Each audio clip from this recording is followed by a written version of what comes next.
It's April the 2nd, 2025. I am at Joel Pearl, thejoelpearl.com on Blue Sky, and it's time to get in the weeds. A wonderful Wednesday. We are here again. I mean, yeah, the look on your face makes it so. Like, we have to be here. It's like a contractual thing. But, like, we do it because we love this game, and Jeremy is a big fan of playing the game, not Triple H. So that's fine. But he's here, and I'm here. I'm here today. By the way, programming note, I'm here tomorrow. SP3 is going to take my Friday because we got some other stuff going on. But we're good. Everything's cool. We got 5 days covered. Jeremy, how you doing this morning? Well, I feel like I'm on a delay. I don't know if anybody else sees that, feels that, but we'll get through it. It's weird. The video is like delayed of me in real life, which never happens. It's delayed here too. Oh, all right. I don't like it. How's the audio though? If I finish speaking now? No, you're fine. That's the weird thing. Now it's fine. All right. Sure. Weird. Powder ever finishes seconds ahead. Fair. Sure. If this were a Canadian show, you'd be ahead by a century. I don't get Canadian math. It's stupid. That's why I said it, because you wouldn't get it. Okay. It's okay. Canadians will be all over this show today. People are mad. Rules. I don't want to get right into it yet because I know you don't, but I like to wait a little bit until we talk about it. But that's a hell. There's people in the chat are being like, must be AEW pay-per-view week, and it's like, yeah, you listen. Like, there is certainly a precedence to be set, and we will talk about that in a little bit. But instead, how about you? We talk about you leaving a thumbs up on the video. How about we start there? Leave a thumbs up on this thing. Every single day we ask, and every single day you bring. So I hope you do it. Go ahead, leave a thumbs up. And of course, you can subscribe to us here at Fightful Overbooked. We're on our way to 20,000. I want it before WrestleMania week. I want it for you. I want it for us. I want to celebrate. I want to bring you the best content ahead of WrestleMania. That's what I want to do. And then after WrestleMania too, it'll be okay. It'll be fine. And then you can leave a super chat. Any amount, get your question or statement read on the air. The one that's already in here we'll have to tackle in a bit when we actually talk about it. But yes, you can drive the conversation as long as you're driving with us. As long as you got a license. Well, even that kind of doesn't really matter as much. No. You know, who needs to drive? Does. Like, you kind of need a license to drive. That's fair. That's fair. I mean, you need it, but like, do you need it? You can go to jail if you don't have one and you're driving. Only if you're caught. Yeah, fair. I was mentioning to Jeremy off the air that he showed up right at the perfect time because I was watching the Nintendo Switch 2 Direct, and right as they were finishing, like the last beat, I see Jeremy pop up here on StreamYard, and I'm like, oh, that's perfect. I know you weren't watching, but people in the chat had asked, anyone going to buy the Switch 2, or if they were watching the Direct. There was some really cool stuff that came out. Personally, I'm a big fan of the GameCube re-releases for online. I think that's going to be good. Personally, I have my Switch. I bought it secondhand. I'm not getting a new one anytime soon because I don't use it enough to begin with. But I'm excited for those who are going to get the Switch 2, who are going to pick up some new content and some new games. The wrestling-minded thing is they have announced that WWE 2K will be a part of Switch 2. Whether or not that actually works or if it's downscaled, that's the question Jeremy and I were kind of talking about off the air. But I don't know, you gave your thoughts about the games coming to Switch. The first ones didn't really do so well performance-wise with the original Switch. But your thoughts on all that coming through? Yeah, I feel like it's going to be downscaled WWE 2K game because it specifically says WWE 2K. It doesn't say 2K25 or whatever the next year's game would be, which I guess would be 26. So it doesn't say that. It just says WWE 2K. They did the same thing with NBA. It says NBA 2K, but it doesn't say 2K25.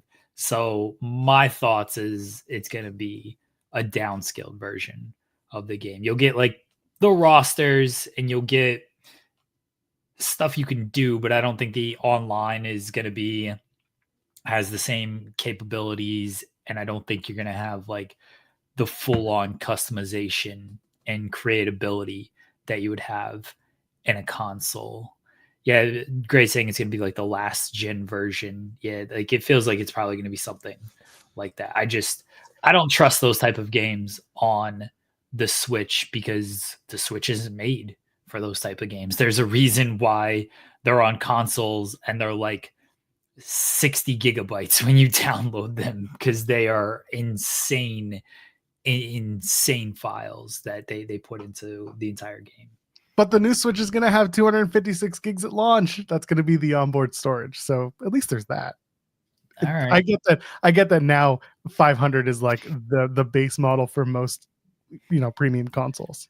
Yeah. It's just Henry saying MLB The Show sucks on the Switch. I can't play I can't play any of the like sports games on the Switch.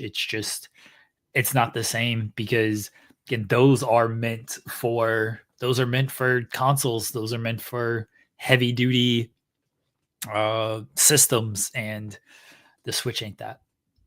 And thus brings me to how much is AEW Fight Forever for the Nintendo Switch today? According to GG.games, if I go to the Switch version over here, $39.99. Still not getting it. Why can't you get cheaper? What is wrong with this? Wrestling Empire would be a good game on the Switch. I assume they might have it. I don't know, but that's probably like that actually plays kind of okay on like mobile and iPad. Not great, but it plays okay. But yeah, Wrestling Empire would be a good Switch game because it's pretty low maintenance game. $26.50 if I can buy a used version of Fight Forever for the Switch. Still not low enough. Yeah. Anyway, I'm cautiously optimistic. I see Gray saying, Switch 2 can do upwards of 120 FPS. That is also the console itself. If you dock it, it's still 60 FPS, which like honestly, most Nintendo players, we know what we get. We're not playing first-person shooter games, which is also FPS. That's why I put it full name. We're going for like the Mario Party, the Mario Kart, those games, and even like the new Donkey Kong game that they're going to release. It looks great, but like I don't expect it to look super visually or aesthetically pleasing in the way that like a real life version of a game would look. They're doing Cyberpunk. They're bringing that out on the Switch. That was like a weird moment. But normally with Nintendo games, you get a more kind of cartoony presentation. And that's what most Nintendo players are fine with, myself included. Yeah, you know what you're getting with Switch, and the games that you play on Nintendo are still great games. Like they're fun. It's more scaled for kids, and that's it. But there's still the nostalgia factor that people like us still like to play. The wife plays Mario all day. It's like the only game she plays because the new games are they're too complex. She keep it simple of what she played in her childhood. And I'm kind of the same way. That's why I just stick to sports games because they ain't changed all that much over the years. They're still, basketball hasn't changed when it comes to how it's played on consoles from NBA 2K5 to NBA 2K25. More or less the same game as far as layout and functioning. But the kids try to get me to play like Fortnite and all of this stuff, and I just can't do it. It's too much for me. There's too much going on those games for me. Sorry, I was trying to type in the chat. Where are y'all seeing this price for $450 and $499? Because I am not seeing anywhere the official price. No. See, The Verge released something. Oh, here we go. June 5th, $449. That's according to The Verge. So I guess they got that. And then $499 for the Mario Kart World bundle. Okay, $500 if you want to do it. Okay, so this would actually rule. NFL Blitz for the Switch. I feel like, and someone else can pull out their Switch to confirm it. Yeah, so Graves is saying the press release had the price. I didn't have the press release, but I saw other people have now found it and aggregated it. My Switch is over here on this desk. Is Blitz on the Switch Online package? Can someone check that for me? Because if it is, I know what I'm going to do for 5 hours in the air in a couple of weeks. Okay. Spend so much time playing Blitz. Yeah, like Blitz, NBA Jam, NFL Street, all that stuff. You can put those on the Switch. They probably play great. Did I ever show you the best thing that I ever bought for the Switch? I don't think so. This is a dock. Is that a spatula? It should be. It's great for eggs. No, it's a dock. Okay, I see that now. Yeah. I got this. Has the HDMI port, has the USBs on it, connects to your Switch. These little things are the best when you're traveling and you don't want to bring the big bulky dock. These things rule, and it still does everything the dock does. Okay. It's fantastic. I highly recommend it. Yeah. Because that way you can always just plug it into the hotel. Sitting on the dock on the bay. Yeah. Oh, Gray's saying the older games aren't available because of licensing issues. Midway, let these games free. Lame. Yeah, that sucks.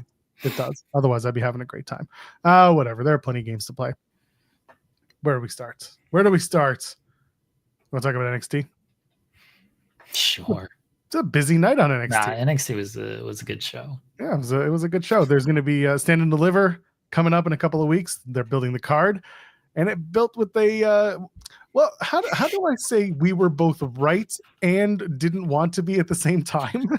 They did what they always the dumbest thing ever. Like, you knew it was going to happen. I just thought that she was just going to lose the title to Fallon Henley a week ago because but it was always going to be this short reign because this is what they do when they do the double champion stuff. And it's so dumb, and it doesn't make it any less frustrating. Just like, oh, this is what they do. Stop doing it. You have a choice. You don't have to do this. Vaquer just relinquishes the American Championship, and like now.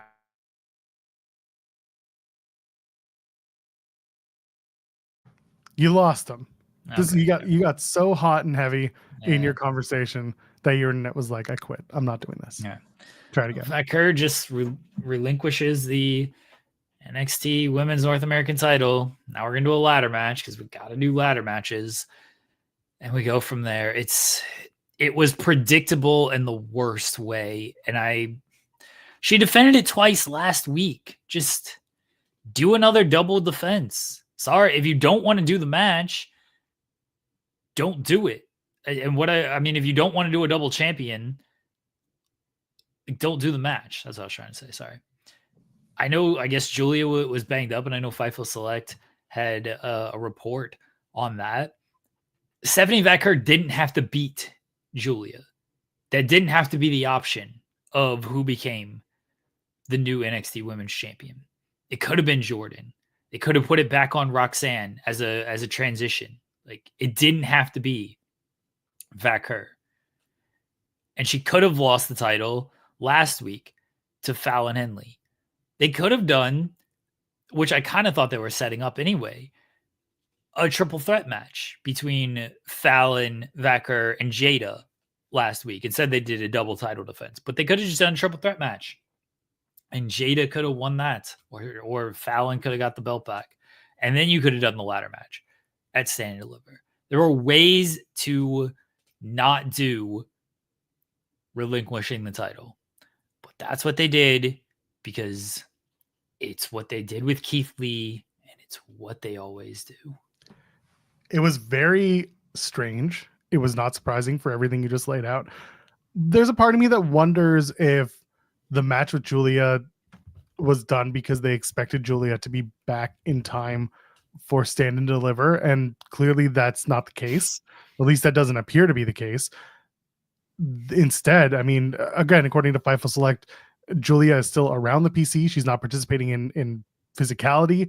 There's a belief that she could have an ankle injury, but nothing is confirmed. So she's there, but we don't know what the extent of her injury is. I wonder if that was maybe the hope at NXT or down to the PC that she wasn't as injured as maybe she's turned out to be. And as a result, they did the match, they did the finish, and they thought, oh, we'll come back to it at Stand and Deliver, and then we'll figure it out. But even then, you would have had to split the titles unless you did a 2 out of 3 falls match. And, winner one, just like, again, the winner 1 gets 1 title, the winner 2 gets 2 title, or the second title. Instead, they played it out exactly as you and I talked about it. It was going to be, she's going to relinquish it because all these women in this deep roster and more people deserve an opportunity, blah, blah, blah, blah, blah. And, someone in the chat mentioned, but she gets to do it with that one stipulation. She gets a condition. And the condition was supposed to be that she picks her challenger. But then she had 2 people approach, and she still doesn't get to pick based on the winner of the match between Jordan and Jada Parker. Like it was basically just said, you two fight it out, and then the winner gets to face her. She clearly had someone else in mind or somebody in mind. And instead of being able to say, I want this person, no, she got shafted because someone made it into a match instead. So what was she going to say before? I want both of them. I want one of them. I want neither of them. This is actually the person I want. If this turns into a whole schmoz, this would be hilarious. They do the match. Jordan or Jada win, doesn't matter. And she just turns around and says, actually, it wasn't either of them. I wanted Julia one more time. And then Julia comes out and just kind of shrugs her shoulders and says, see you in next week. And then that's it. But instead, they're doing this weird, convoluted non-story for the sake of having, listen, fantastic, fun matches out of it. Sure. But the story just kind of got lost in the sauce. Stephanie's going to defend against, I assume, Jordynne Grace at this point. If they do another triple threat, I won't love it because they already have a triple threat going for the men's title. We'll get there in a minute. But the ladder match for the North American title, others have pointed it out in the chat. It's going to be 9:30 in the morning, and these women are going to go out there presumably first because they love to do that ladder match first and really get a hot start. They're going out at 9:30 in the morning to go just bust their asses and beat each other up with ladders. That's wild, but they're going to do it. Real quickly, sorry to veer off topic here. I'll transition this by saying, speaking of early start times, AEW All In Texas will feature an early start time of 2 p.m. Central, which would be 3 p.m. Eastern time for those on the Eastern side of things. So there you go. AEW All In Texas is going to be an early start time for everyone. Maybe they don't want to run against 9 hours. Maybe they don't want to run against Saturday night's main event. I don't honestly like that's smart. Just lean into it. Just I don't think anyone looks bad here in this case. Like I think WWE looks, again, there's the pettiness. We talked about this. It's petty. It is petty. But if we're going to talk about where do you go from there, I think the best thing AEW could do is run it in the afternoon. And then if people want to go to Saturday night's main event, they're going to go to Saturday night's main event. Or they're not. They're going to go to an after party that AEW does. It's like, I like afternoon wrestling. I know most people do. So like I enjoy that. I'm not mad at it. I'm not mad at it because like it kind of makes things a little bit easier for me because I don't have to double cover a show, but it's just a weird decision that if it is influenced by Saturday night's main event, it's an odd, just run the show at the time you're typically going to run the show instead of the early start time. I don't know if the early start time helps with local sales or doesn't. Like, I don't know if it helps with pay-per-view sales either. I mean, Saturday afternoon it feels like that's a pay-per-view that's less likely to be purchased. I know they've run it the past 2 years in London, so I could be completely off base, but a little bit different in, running it overseas in London where they almost don't have a choice and deciding, hey, yeah, we're going to run it. We're going to run it local time at 2 p.m. local, 3 p.m. Eastern. It's just a curious decision. I don't mind it. Great. I hope that part is clear. It's like, I love the early start time. I've always said start these events early so they end early and I can go to bed early and I don't have to stay up till 2 a.m. covering press conferences. I love that. Just a curious decision. Yeah, Matt in the chat mentioned, and what you were talking about earlier when they were in the UK, the shows were early here in North America. If you just want to keep that precedent, but now the show happens to be live in Texas, you get a larger live viewership potentially because you do get to add in people in the UK who are watching at a normal time. It's 8 o'clock, right? So 8 p.m. So there is at least that opportunity to get a larger live viewership. I see the value in that. And on top of that, like it's a Saturday afternoon. Not everyone, you're going to get a mix. Some people are going to be like, yeah, Saturday afternoon wrestling, that rules. Other people are going to be like, okay, I can just watch this later and I'll stay off socials and that'll be fine. And I could see them thinking like, it's just like going to the ballpark for a baseball game. Game starts 1 o'clock, get to the ballpark, watch the show. Could easily be just that. The one thing that I noticed was Death Before Dishonor is the night before. And that was something you and I talked about. And we even planned out where it would be. And it's exactly where it's going to be. It's the esports stadium. So just up the road. So they're doing basically AEW week in Texas, which I think this is a very good call. So they're doing Dynamite live on Wednesday, Collision live on Thursday, ROH on Friday, All In Saturday afternoon. So you're getting 4 straight nights of wrestling, of AEW branded wrestling during that week in Texas. I think that is a good call, and that's something. And it's Starcast is also coming to that weekend, so it's definitely going to be like a destination thing for fans, which I like that portion of it. It just feels weird that it's starting at 3, and I don't know. Test number 2, by the way, Collision being live on another Thursday. Yeah, which makes sense because it was probably always it was either not going to happen or it was going to be live on a Thursday because All In was Saturday regardless, whether they were running it afternoon or they were running it at night. I think it'd be funnier if they ran it that night and it was just the fallout, but everything was taped out of order, so you don't know what the fuck you're watching. No, but I see that it's like they're doing another Thursday, 7 p.m. They're doing it again in next 2 weeks from now when they air Collision from Boston. And this is, again, I wouldn't be surprised if this is WBD and Max and AEW testing the waters on how they perform on a Thursday night. There are obviously the other factors at play. WrestleMania for 2 weeks from now, and then Collision being, the same normally on a Saturday when they're running All in Texas. Like, there is a reason to do it, but I think they're also looking at metrics and saying, is this a viable, permanent change in the future? I've always thought that Collision was probably going to move days at some point, and there's just more and more evidence building that it's a possibility. And Thursday, we've talked about on the show plenty of would Thursday work logistically, and we thought that Thursday was probably the most viable option, all things considered, because you can either do a live Thursday show or you can tape it on Wednesday and to run it on Thursday, and then you've got basically working 1 day a week some weeks, which is good for the wrestlers will enjoy that. So it always made sense that the show was going to move. And talk about the viewership numbers and everything. The numbers are what they are with Collision. It's not going anywhere. There's no danger of it going anywhere. It feels like they'll probably be a little bit better on a Thursday as opposed to a Saturday, especially with the Saturday.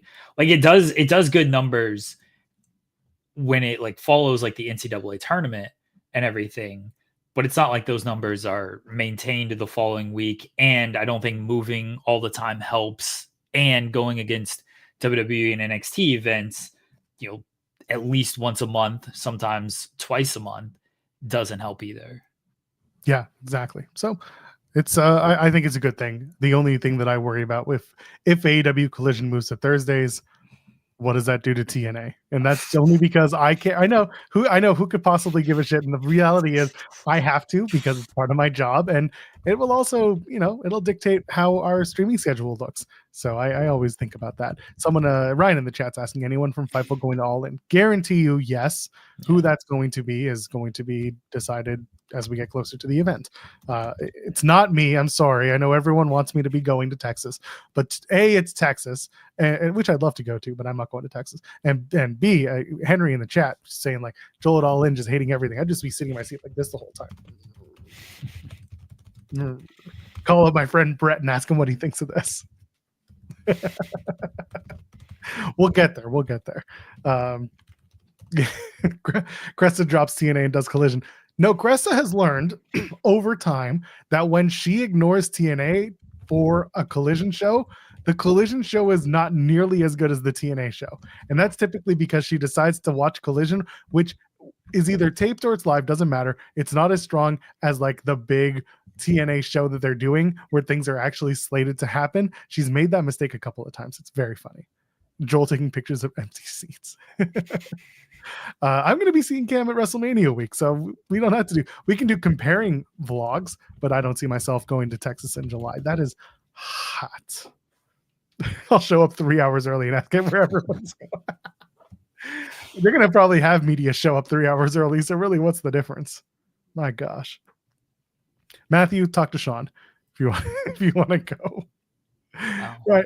So going back, Sean might end up going, honestly. But I think so too. I know that the Grapsody guys are talking about going, so there is that. But I'm not gonna blow their spot if they decide or not to. But I know that on the show they've talked about going. I just don't know if that's officially what they're doing, because both dudes are going to be in Vegas for Mania week, but both Phil and Reg aren't going to WrestleMania. I know Phil is planning to. I don't think Reg is, but that's just what it is.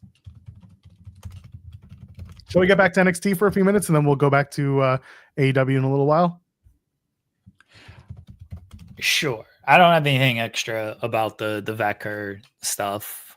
You made a good point of, does she really get to pick her challenger? It'd be hilarious if like Jordan and Jada face and Jordan wins and Jordan's like, all right, I'm next in line, and Stephanie Vaquer comes out and is like, congratulations on your victory, but I still get to pick my opponent. And I pick Thea Hale. Hell yeah.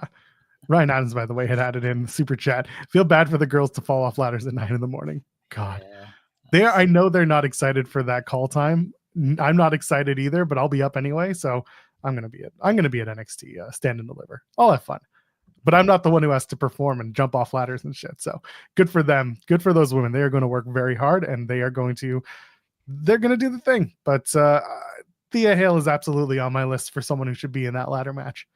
Where's Thea Hale? Sean, he ain't cooking. That's the first thing I'm going to say. If they do a press conference and Shawn Michaels is there, I'll be like, Sean, brother, you're not cooking. You know what you are? You're failing. Where's Thea Hale? We're failing without Hale. You're failing. Without Hale, it's a fail. I got there eventually. I had to figure it out. I had to word it properly. And then he's going to sit there and just be like, oh, she's doing great. She's in the back. Why is he Triple H? Yeah, that was Shawn Michaels is going to say she's backstage having coffee. You want me to get her? I'll be like, yes, I want you to get her. Put her on the card for 3 hours. The worst. So it's going to be a 6-way ladder match. Stephanie Vaquer drops the title, the North American Women's Championship. And on the other side, Ricky Saints captures the Men's North American Championship. I don't think anyone was shocked by this. It's nice to see the crowd feel and react the way they did when Ricky Saints won his first major NXT championship so far. He beat Sean Spears. Sean Spears, formerly AEW. Ricky Saints, formerly AEW. And then he gets taken out by, Ethan Page, formerly AEW and TNA. And the crowd just loves to do their chant, their Tony fumbled chants. And this, as they're going off the air, I'm looking at the screen just be like, really, eh? Most of y'all were at the pandemic during Daly's Place, or Daly's Place during the pandemic. Like, what are we doing here? But this is their new favorite chant. Tony fumbled. Whatever, man. If those three guys are doing well and they're making money and they're having fun, I don't give a shit. You don't have to worry about Tony. He's fine. But yeah, Ricky Saints has a big North American championship around his waist now. I'm glad, I'm happy for Ricky. Ricky's been a pal. Ricky's been someone I've talked to for a long time with on this, I don't know, channel, but this platform, just Fightful in general. And he's always been very, very gracious and very kind. And I was happy that he won last night. I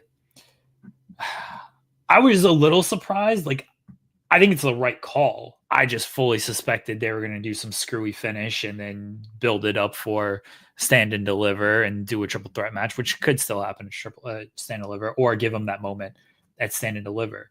But I think it was the right call. Just go ahead and do it here. Set up the match with Ethan Page, and then you just do Ethan Page and Ricky at stand and deliver, which is better than a triple threat match. I don't need more triple threat matches on this, but I thought it was a good match, and I was excited for Ricky to win the title.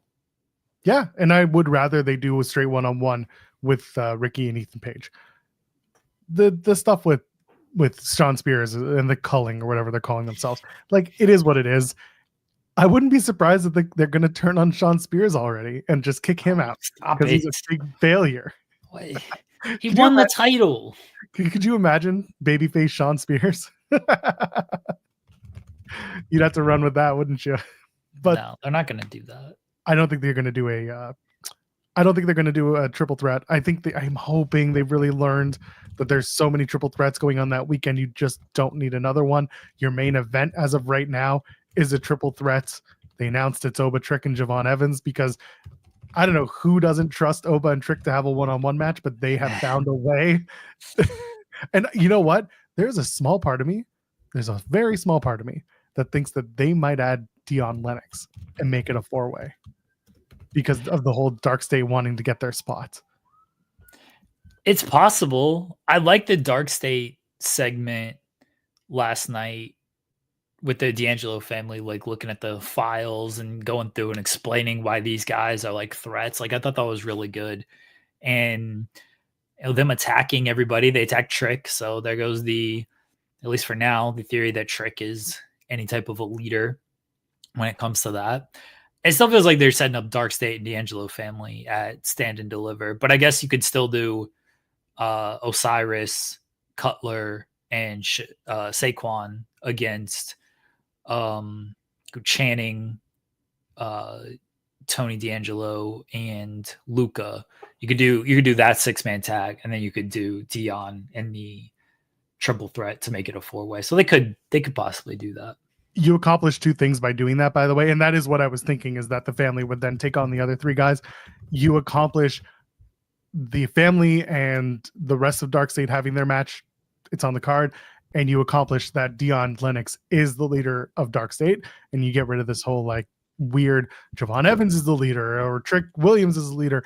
And again, week after week, I sit here and I explain to people, how can either of those guys be the leader when Darkstate's whole like mission statement is, we've been passed up on opportunities. No one believes in us. We're going to take our spot now.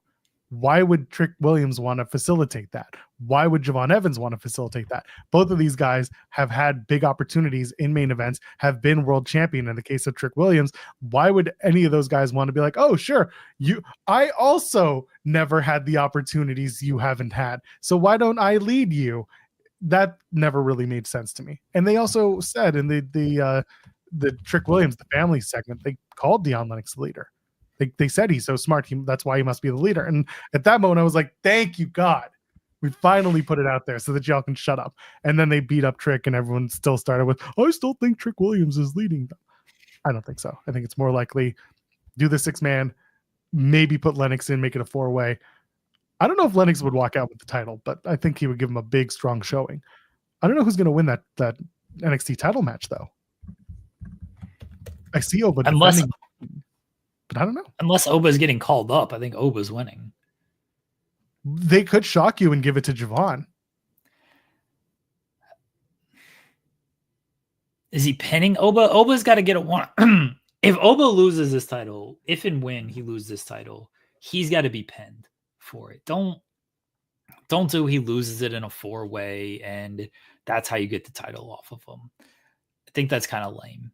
Like, he should lose it straight up to somebody and make that person, and then Oba gets called up whenever that time may be. I don't know if Oba's getting called up anytime soon or anything, though. Like, the depth is improved a little bit on the men's division, but they still need someone like Oba.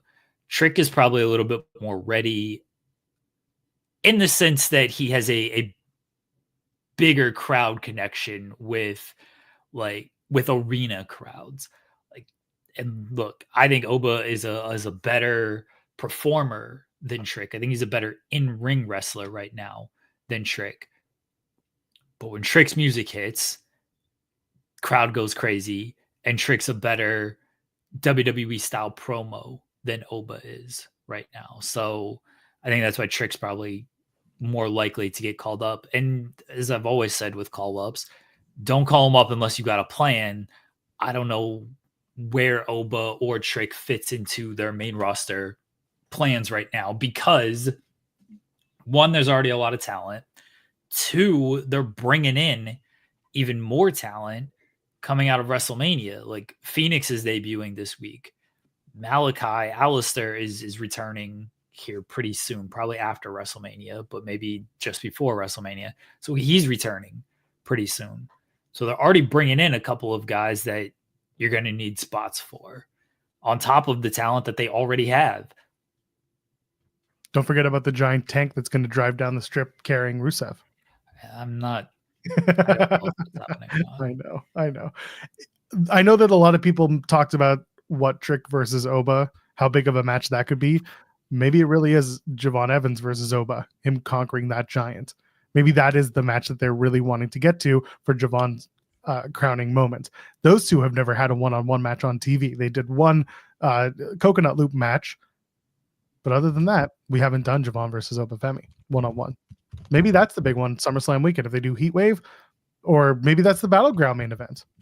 Who knows? If Oba walks out, stand and deliver with that title, maybe we do eventually get to Oba versus Javon. They're also really slow walking the dog on these people that they're going to call up. Roxanne Perez shows up last night. She says, I'm going to be in that ladder match. And I'm like, yeah, of course you are. And then they made the match with Kalani Jordan. Kalani Jordan pinned Roxanne Perez in a straight up one-on-one match for the qualifier.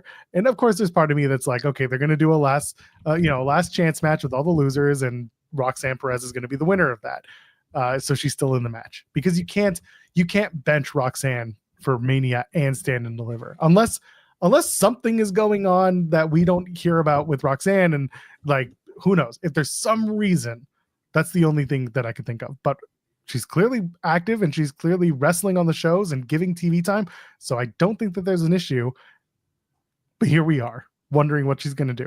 I think she'll make it into that ladder match. However she does it, I don't know.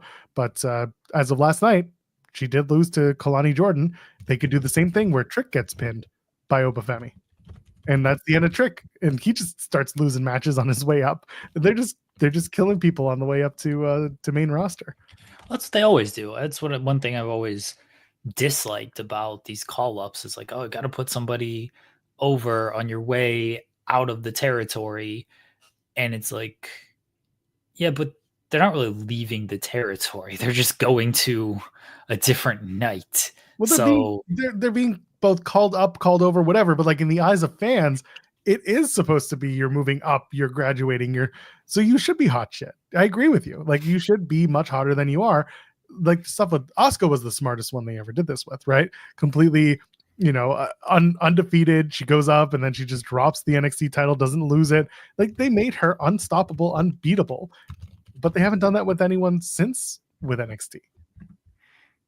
I'm sure there's been others since. My brain just doesn't work. There's no one who's been remarkable or remarkably memorable, if you would. Yeah. Graduating NXT be paired with The Miz. Good Lord. Yeah, most people just lose on their way out of the territory. And again, I understand that sentiment, but I've always felt that why would you just keep losing these matches and then you go up and then you look like, but see, most of those fans aren't watching like fully invested into NXT and they don't care that they've lost. They just see them. It's like, oh, it's cool. Somebody new is here. The Roxanne stuff, I'm with you that she can't not be part of WrestleMania weekend. Whether you put her in the ladder match as the last chance qualifier or you get her involved in the Intercontinental title picture with Lyra and Bayley on Monday, she's got to be involved in something. You put so much equity into her in those first couple of months. She was the longest person who lasted ever in the Women's Royal Rumble. She was second runner-up in the match, right? Or it was Nia. Charlotte tossed Nia, or Charlotte tossed Roxanne last. Regardless, she made it to the final three. Again, my brain doesn't work that well. She was in the final three after being the Iron Woman of all time for the match.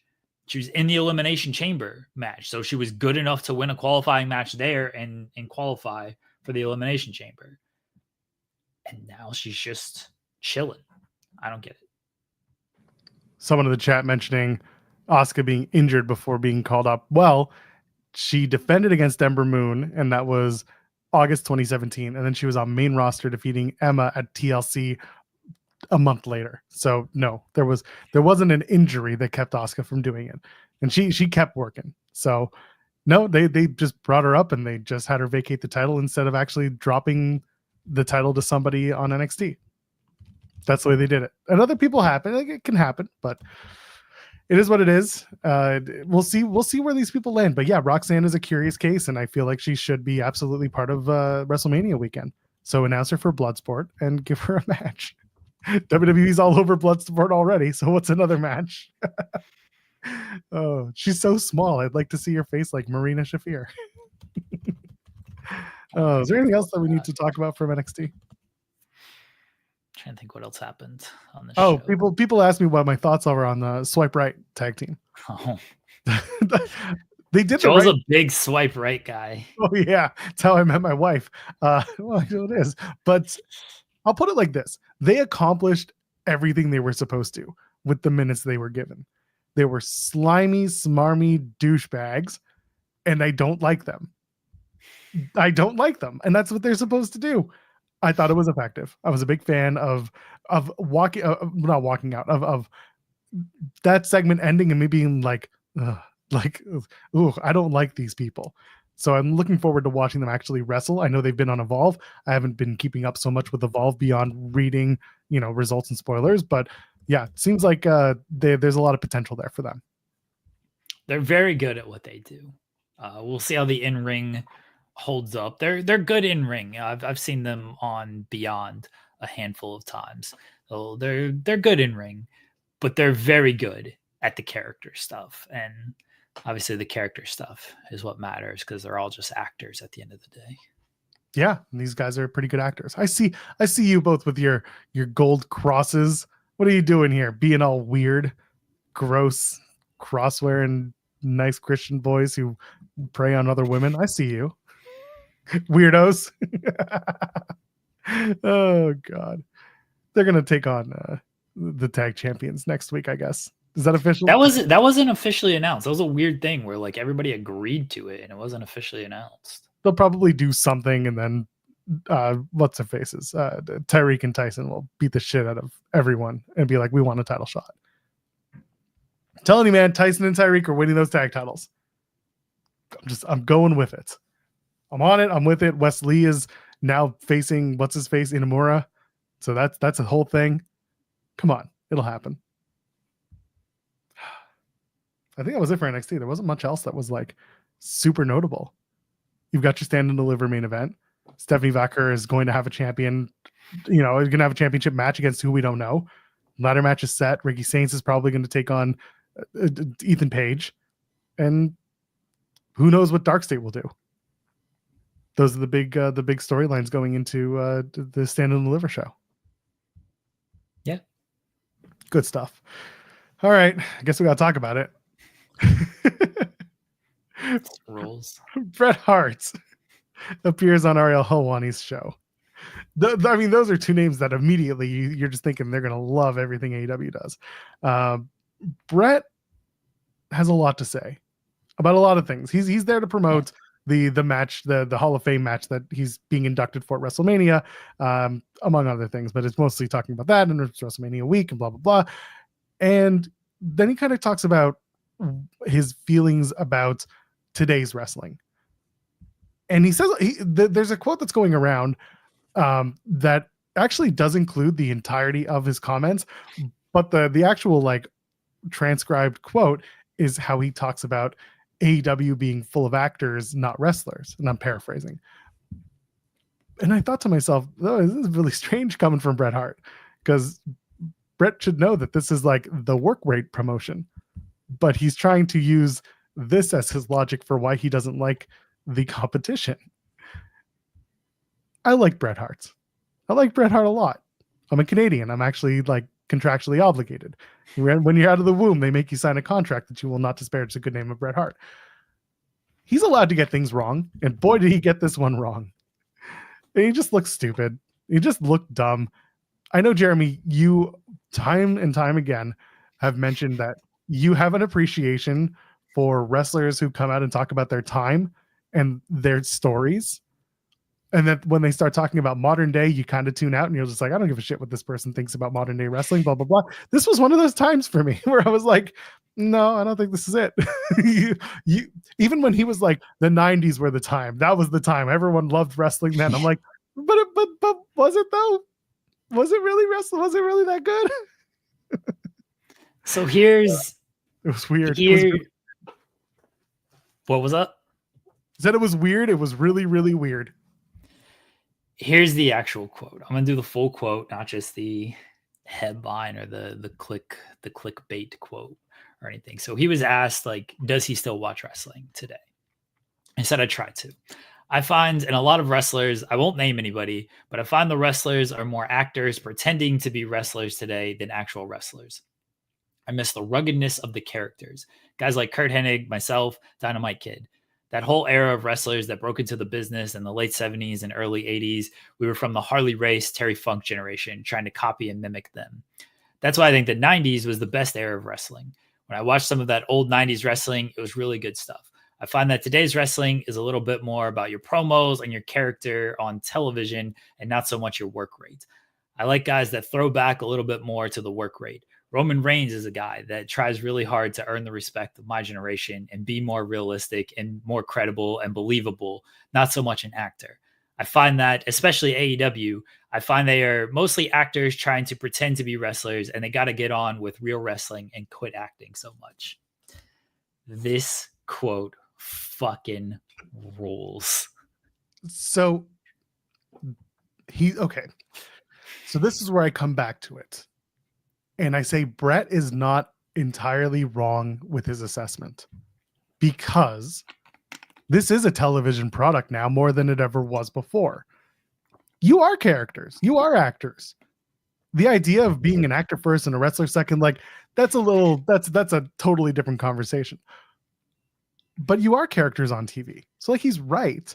And the idea was that, back in his day, all of these wrestlers were athletes who didn't make it in their sport. So they came to wrestling because they were so, out of control, and they had to come to the crazy world of wrestling to get their aggression out in a place where no one would stop them, like they did in the organized worlds of whatever sport they came from, football usually. It's like, I get where he's coming from. But the fact that he went after AEW as the actors as wrestler standpoint, that's the part that makes me laugh. Because the biggest knock on AEW for the longest time was no stories or no defined characters and no character development. But meanwhile, like, no, if he's talking about Toni Storm specifically, then like, okay, he's probably targeting Toni Storm as an actor character, not a wrestler. But she's also a really good wrestler. I don't know where he was coming from with this, but like his points were made, and they make sense, but they were just completely like out of the box. This quote ruled. Let me tell you why this quote ruled, everybody. One, it's because he singled out Roman Reigns. And it rules that of all people, he's like, Roman Reigns is not the actor guy. He's the guy that, is his work rate. And it rules because everyone loves and respects Bret Hart. Everyone considers Bret to be a top 5 wrestler of all time. Most people got him in top 3. A lot of people got him as number 1. And it rules that in the work rate promotion of AEW, he's like, yeah, these are the actors. So everyone who loves AEW probably also loves Bret Hart. And they're like, fuck, Bret just said this about the promotion that is way more focused on wrestling. What are we supposed to do now? We're Sean guys all of a sudden, because Sean is looking at it and he's like, Sean would probably actually really appreciate what we're doing over here. It's more flashy. It's more about the athleticism. Here's what I think people are missing about Bret's point, and when it comes to Roman Reigns and the actors and things like that. I think Bret likes Roman Reigns and says nice things about Roman Reigns and respects Roman Reigns because of the in-ring stuff, right? I think Bret's point was more Roman is very believable in ring. He's not acting in ring. And I think when he talks about acting, he is talking about kind of choreographed looking wrestling, where Roman doesn't necessarily do it. Roman's very straightforward as a wrestler. He wants his shit to look good. He sells well. He bumps well. Like he ain't doing a bunch of over the top stuff in the ring. Some people knock him for that. Some people are like, why can't you do more in the ring? And Roman just goes by what he does, and he does it very well. And I think Bret likes it and respects that when it comes to Roman. There's also Bret grew up with the Wild Samoans and Roman's family and Yoko and everything. So there's a lot of respect for just the entire family in general when it comes to Roman. But I think that's where people are, oh, he's not an actor. Where Roman is like the actor when it comes to like promos and characters. Like Roman is 100% that guy. But it is more of just the in-ring stuff. I think Bret likes that Roman is very straightforward when it comes to his in-ring stuff. Where the AEW stuff, it's obviously great in-ring product. I don't think it's a stretch to say there's a lot of stuff in AEW that is a little choreographed, and you feel like, okay, yeah, they're just going out there and they're doing some really cool looking stuff, but does it make sense in the term of the match layout? Bret was a guy, for better or for worse, he wanted everything to look good and he wanted everything to make sense. Because elsewhere in this interview, he's talking about the 13 match with Austin, and he's talking about all the minute I know he's written about this in his book, and I know he's talked about this 100 times anyway, but all the minute details of the things that they did and how everything made sense and everything led to something else, and how it was not like, hey, let's set up this spot and then wait around to set up this spot. And then, hey, you're going to look stupid here because I got to do all of this stuff while you just watch me do all of that.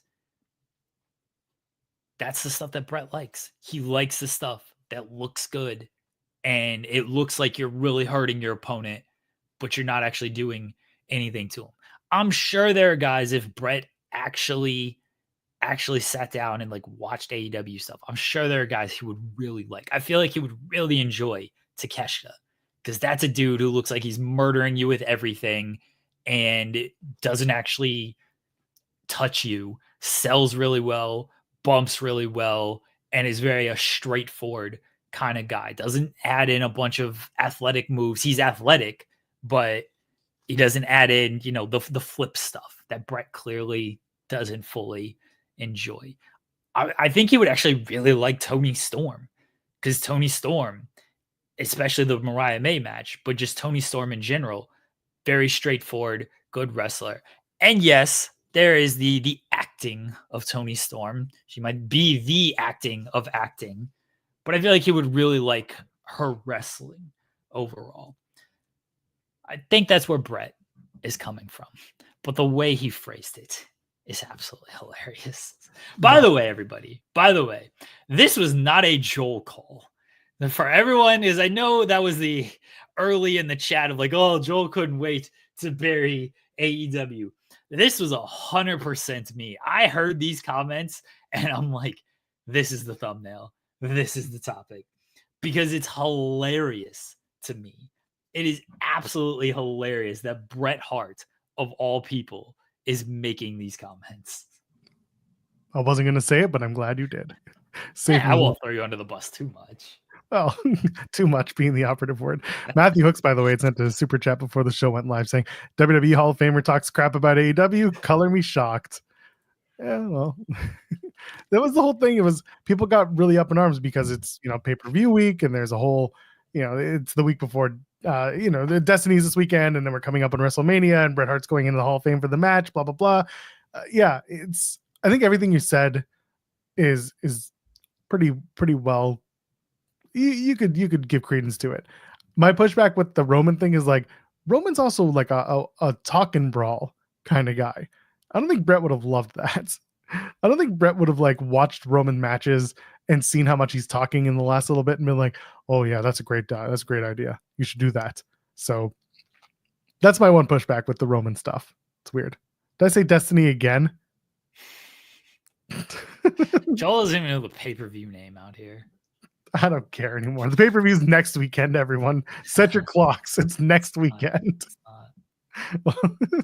Just show him Blake Christian shows. Bret would love Blake Christian. Like that Vanilla Baby. You think was he born a Vanilla Baby, or does he just like Vanilla Baby? We should show Bret a Blake Christian match. I'm Vanilla Baby. Oh god. AEW Destiny FOMO. She'd love that. She'd pay the money to get the naming rights for that. Sorry, I was gonna say if we can get Bret Hart on this show, that'd be fantastic. But I don't think he's doing this show anytime soon. No, my wife would come in here and probably just melt of anything. But I'd say you can ask a question, but she probably wouldn't be able to get words out if that was the case. Jose saying maybe it's a work rate as in making something look like a work fight, as in Roman has the big fight feel. Again, I think that's where he is coming from. On top of just he has a lot of respect for Roman and his family and everything. So I think that's part of it as well. But I do think that's where Bret is coming from, is like Roman, again, he makes his stuff look good. I do think like Bret is a CM Punk fan because Punk is the same way. And I think that's why he probably enjoys WWE just overall more than AEW, because the style it's different. It's a more straightforward style. It's less reliant on kind of big spots and high flying moves.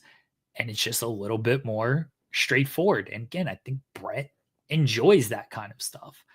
That doesn't mean he's signaling out everyone in AEW, but I'm sure the little he's seen of AEW, he probably just feels like, oh yeah, like that stuff just ain't for me. That's too Shawn Michaels. He loves Shawn Michaels. He praises Shawn Michaels as an in-ring performer, but I think that's where he comes around when it comes to the style. Yeah. And again, I don't think that this was a case of someone telling Bret, hey, go shit on AEW in this Ariel interview because it's this week. It's because it's Destiny week, by the way. If you didn't know, it's Destiny. It's AEW Destiny week. It's AEW Destino because Tetsuya Naito is going to clearly join AEW. That's what's happening. But no, my point with Bret was he said what he said. I think he may have worded it in a way that people took it as being completely offensive to AEW, and like, okay, but also I don't think he meant it in a way that was supposed to be fully inoffensive to AEW. Like he has his point. He made it. Do I agree with it? No, but I think it was also a little bit misunderstood. Someone could ask him if that's what he meant, and he could either double down or he can, figure it out and say something different. But I just think he was a little bit over the top in his explanation, or maybe he was a little bit obtuse. I don't know where Bret stands on AEW stuff, because he's obviously not tied in with the Owen Hart tournament. I don't think he's commented on Martha before and like his whole standing with her and her involvement with everything. They're on different pages. I don't know the full dynamics of it. I'm just going based on his comments. Like they're on different pages with that. And maybe that plays a part in how Bret feels about things.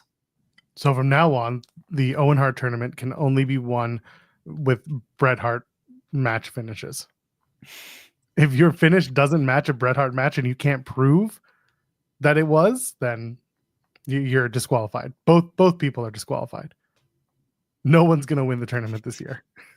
Except for that one guy who does like the WrestleMania 13 finish and then like the roll-up finish from, oh shit, I can't remember.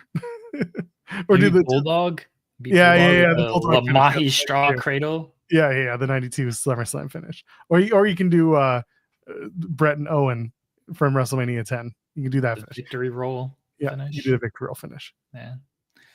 You can do passing out with You could a do it as that. Well, it was a 13 finish. Yeah. yeah. That's what I'm saying. So that's a Bret But finish. it has to end with a double turn in that match. Swerve Has and to. Hangman. That's your finish. Swerve's going to turn heel again on this? Man, why?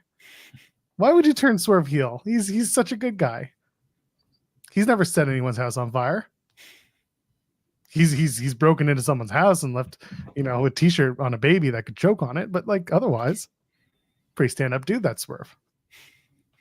There's so many good things about this quote. Him praising the 90s rules so much. That's like the most gimmicky of gimmick years. And it rules that he's like, the 90s is such great wrestling. It's like, yeah, dude, Bastion Booger and Man Mountain Rock were out there putting on some classics. Back in my day when all these hardworking men and women came into the business and they all had jobs, they had day jobs, but they came in to wrestle for supremacy because that's what you did. You went to work every day and every night you came to wrestle because that was the business, brother. All I could think of was like, they were all gimmick matches. What are you doing? Yeah, it's great. And Bret was the only one who wasn't a gimmick wrestler out of all of these guys and girls. I fully love the 90s. Most people know like early 90s WCW and mid 90s WWE, like the new generation era is some of my favorite stuff. One, because I grew up watching that, but because it's so different than what you see today. It is so gimmicky. Like and a lot of it's not like great wrestling either. And I much prefer just bad wrestling over really great wrestling. But like, I love this era. But I can look at it objectively and be like, this ain't like the greatest stuff in the world. It pops me, but it's not all that like great. I think Bret loves it because he's like, all these matches suck except for the matches that I was involved in. So that's why it's the best era ever. You know who had the best matches? We had the Goon. You want to know who the Goon was? Ariel, do you know who the Goon was?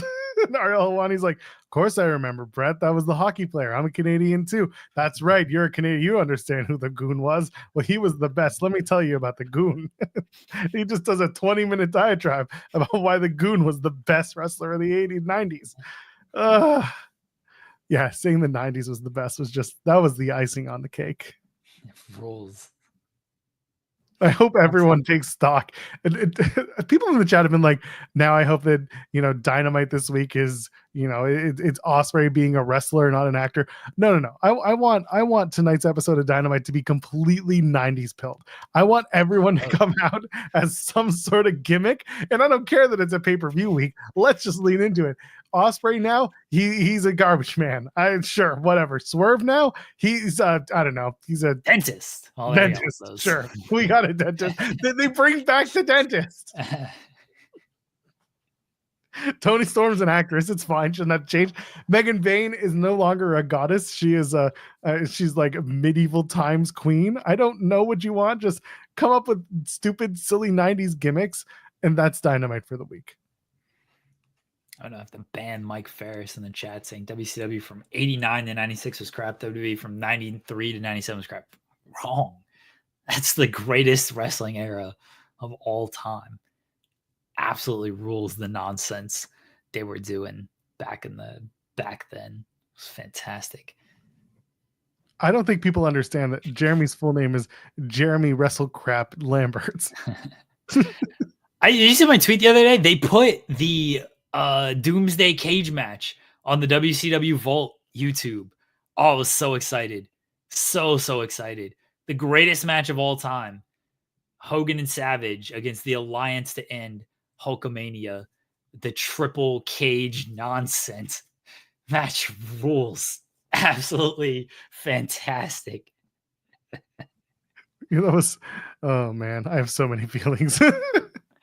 That era, I just watched that era of like WCW and WWE. It's just like, that's like comfort for me. Just like put it on. This is how I'm gonna spend my afternoon as I listen to old wrestlers give their take on today's wrestling. Like, just talk about this era. So much better, guys. That's what everyone should be doing. Oh, here it is. I know you talked about it yesterday. Oh, let's Ryan fucking Adams, go. WWE has announced the untold story of WrestleMania 9 will air on April 11th on Peacock. That is next Friday. Yeah, hell yeah. Do you think they're gonna explain how Hogan got that black eye? I don't know. I'm gonna watch the trailer right now. Oh, I see this. Yeah, people weren't buying WrestleMania the way they had in the past. So they did this one at Caesars. For those who don't remember. Yeah. All right, so a lot of behind the scenes stuff. Yeah. IRS showing how much of a scam the slot machines are. A lot of Giant Gonzalez. Hulk Hogan was coming back. Told not to worry about him at all, says Bret. Oh no, dude! Y'all gotta watch this right now. It's so bad.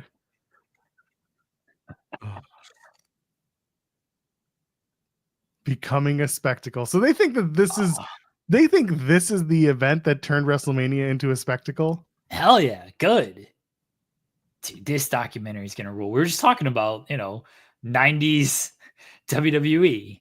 This WrestleMania was so awful in the greatest way possible. I'm gonna watch WrestleMania 9 after the show today. This is gonna be my comfort viewing for the afternoon. This documentary is gonna be so fantastic because they clearly got all the backstage footage, and they've got new comments from Bret and Hogan and Undertaker, and I'm sure others. I'm sure Sean's part of it as well. Is Giant Gonzalez going to be part of it? I don't know about this. Is he still alive? I was going to say, is he still alive? Yeah. Giant Gonzalez died 2010. Okay, so I didn't think he was there. Maybe WCW 2000 is also great, Mike Ferris. But I can't wait for this documentary. I can't wait for it. It's gonna rule. It is gonna be good. I'm gonna go watch that next Friday. Where am I gonna be? I'm gonna be at home. Okay, yeah, we'll do it. It'll be great. He could still appear posthumously. Giant Gonzalez could. AI is unfortunately a reality. People love to use that. WWE uses it for El Grande Americano. So I can easily watch Giant Gonzalez fake some sort of interview, right? Someone asking, is WWE going to acknowledge how awful WrestleMania 9 was? No, they're going to turn it into, this is the show that made WrestleMania a big spectacle and made it the thing that it is today. Because up until this point, WrestleMania had just been a bunch of matches. But that year, we did a whole bunch of fun things like magicians and crows, and we had camels and Bobby the Brain Heenan. They're going to say that this WrestleMania was noteworthy because they brought it outside and they took a parking lot and they transformed it, and it became this huge spectacle because it was entertainment more than it was wrestling. And no, they're going to find a way to spin it into Mania 9 being different from all the other Manias. I mean, yes, in a way. I also think that enough time has passed, and they clearly they'll bury stuff that wasn't good, especially if it's Vince related now, because they have no ties to Vince. They want him erased as much as possible. I think you'll get people saying like, this was a bad idea. This did not turn out the way we wanted to. So I'm sure there will be some stuff like this made it a spectacle and stuff. But I think Undertaker's been very honest about like, yeah, that match against Giant Gonzalez sucked. Bret has been very honest of this was a stupid decision. I think you'll get people burying stuff from this show. I don't think you'll get much burying. I think you'll get some, but it'll be lighthearted compared to the overarching, we made WrestleMania a big entertainment event at this show. All right. We'll see. We'll see next Friday. And then we went back to the Garden and did everything the same way we did it before. And that was WrestleMania 10. When was the first real extravagant WrestleMania? Chat, what do you think? When was the first big WrestleMania show? I think it was one, honestly. What are we talking about? I'm talking about when when they went over the top. I guess one was that, but then they kind of settled into like wrestling. But when did it become over the top, more celebrities than wrestling mattered? Take one out, because one was that. Take one out. Okay, then two had a football battle royal and Mr. T and Roddy Piper in a boxing match that sucked, and they tried to do 3 different locations. Like, it's always been like this. People are saying WrestleMania 2000 because it was an all-day event. They did do WrestleMania all day long. It was Mike Tyson was involved in 14 though. Like, yep. It's always been like this. I don't think there is this is when it became like such a spectacle. It was always. How about when did it become a more mainstream spectacle? Because you had one was that. Yes, 14. I get it. 14 was when it really got picked up by major news because of Tyson. Yeah. Did it go away after that for a little bit? Kind of did. 15 didn't feel quite as big. And then 2000 was what it was. And then by 2001 feels like it came back around. But I think it's just always been like this. I think even 9, like, say what you will about it, like being awful and it wasn't good, but it was still kind of a mainstream thing. Even the Trump ones, what was that, 4 and 5? Yep. Being part of that was a mainstream thing. Running the Sky Dome with Hogan and Warrior was, I mean, I wasn't alive, but I was alive, but I wasn't like, in the wrestling though. I'm sure that was a big deal. So it's always been this way. They had Mr. T headline the first one. They had Muhammad Ali there. Like, it's Cyndi Lauper. It's always been this. I would push back though. I mean, Ali was past his prime. He was done. He's still fucking Muhammad Ali. I get it, but he wasn't like it, because you remember they had prime. Well, they had like Mayweather do a match, right? Like Ali wasn't doing a match. He was just the ref. Well, that's kind of my point. Is like when did they have those big stars do, and they did it with the NFL players, right? So like 2 was when NFL players started doing WrestleMania. Lawrence Taylor did 11. He was the main event of that show. Yeah, for better or worse. That was a good match. Yeah, it was fine. It was fine, but it was WrestleMania.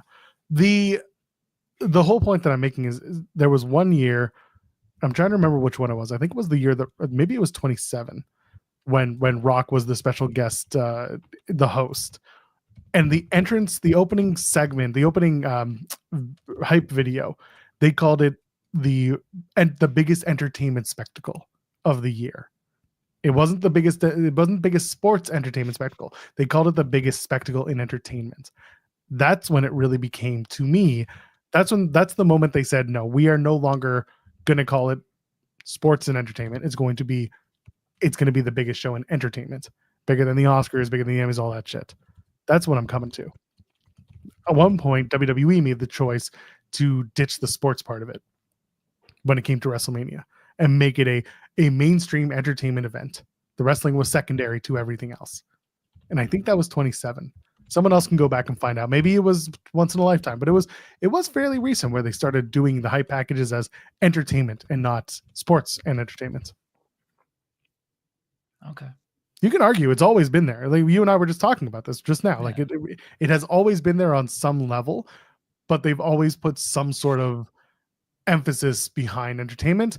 But at one point it became the emphasis was on the entertainment, was on the people who were there that were not wrestling. Okay.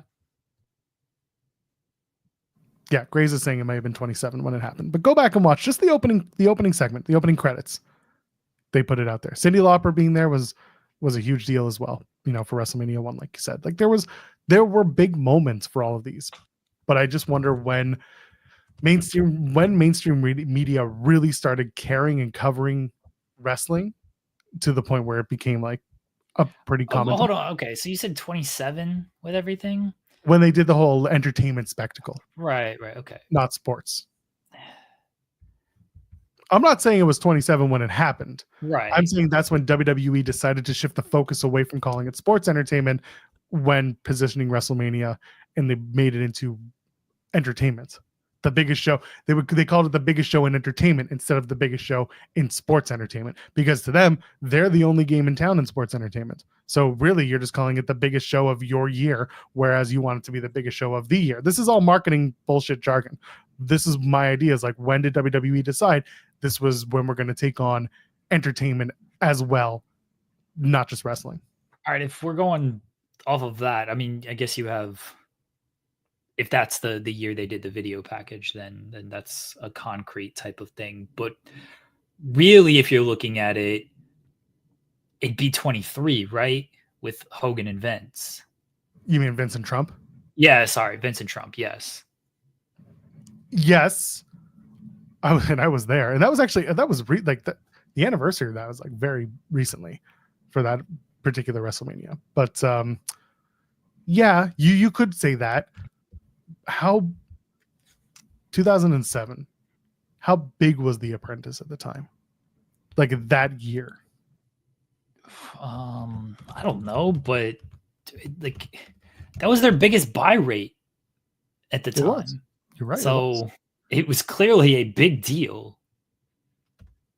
2004 was when The Apprentice started. Okay, so they were 2007. It was still pretty hot. Yeah, because they went all the way from 2004 all the way to 2015. Yeah, but those later seasons, they all sucked. I mean, you can argue the whole show sucked, but God, I thought Martha Stewart did a season in 2005. And those later seasons you're not really too kept up on. But yeah, by 2007, like it was a pretty hot thing. Yeah, I think you're right. 2007, who won that year? Stephanie Schaefer. Sure. She is currently the host of Know Your Rights TV, a news and legal webisodic.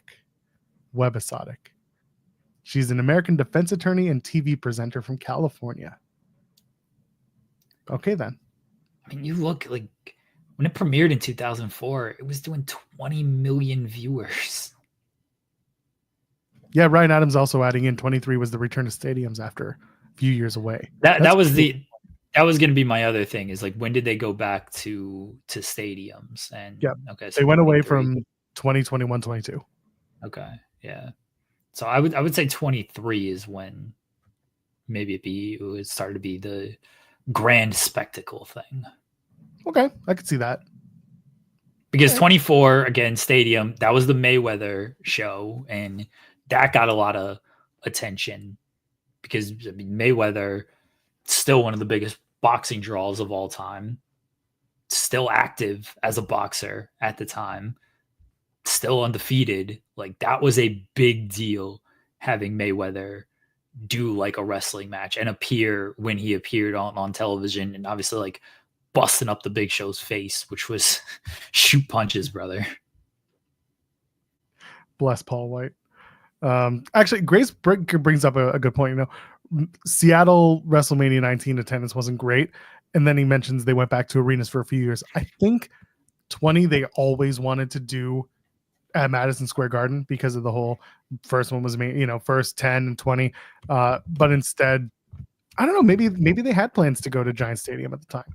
Maybe they had plans to run a stadium, but then 19 just kind of showed that they weren't as hot as they wanted to be, so they kept it safe and had it at Madison Square Garden. But also, I feel like they would have gone to MSG regardless, because it's WrestleMania. It's the home. They didn't go back there for 30, which was a big deal. People were under the impression they would, but that kind of stopped the every 10 years going back to New York. But yeah, I think 21 with LA, they realized we can't get a stadium for LA, and it just kind of stayed that way for a few years. Because Chicago in 22, these were all places that they could easily have sold out a stadium, or at least in their hotter years sold out a stadium, and they have since then. Chicago, you don't really have a stadium to go to, but at least, like, you know, you can fill those venues now if you so just choose. I wonder if they can go back to Seattle and fill Safeco Field. Probably. I think WrestleMania is always just going to be in a stadium moving forward. You know, it'd be nice if they drop ticket prices for a lot of fans, but now, like, it is clearly the spectacle of all spectacles, and it's not just WrestleMania anymore. Obviously, like, There's the Hall of Fame, there's NXT, there's all the indie events, there's all the just the stuff that goes on during WrestleMania week. Like, it's not just, hey, you're here for one wrestling show. Now it's a week-long event. Can we please stop pitching Soldier Field? It's massive, it's old, it's broken down, and at this time of year, it is 7 degrees for those of you who are Canadian, 18 for the Americans out there. Not it's 18? No, it's more than that. Either way, it's low 40s for the Americans. It's very, very cold, and it's an open-air stadium. Wow, Joel Berry, Chicago. Well, listen, we already have one guy who loves Chicago unabashedly on his podcast, so I can take it down a peg. So we're just evening it out. We're just evening it out. Love you, Phil. Love you all the time. Wrigley Field, there you go. There's another option. Ryan Lambert saying Soldier Field is a shithole. So there you go. It's clearly in the eye of those who are from Chicago. They should try high school gyms. They used to. Old Raws from 1993. Go back and watch them on the network or Peacock or Netflix or wherever you watch them. They're there. You can watch all the old high school gymnasium Raws. It was not a joke, Henry. I know you're always serious with everything you say. I know you. Stop pitching Soldier Field. Oh, anyway. What else we got? They should run. I know GCW already does this, but they should do like a backyard event. They should run on a beach like WCW did. Like AEW did in Cleveland that one year? Yeah.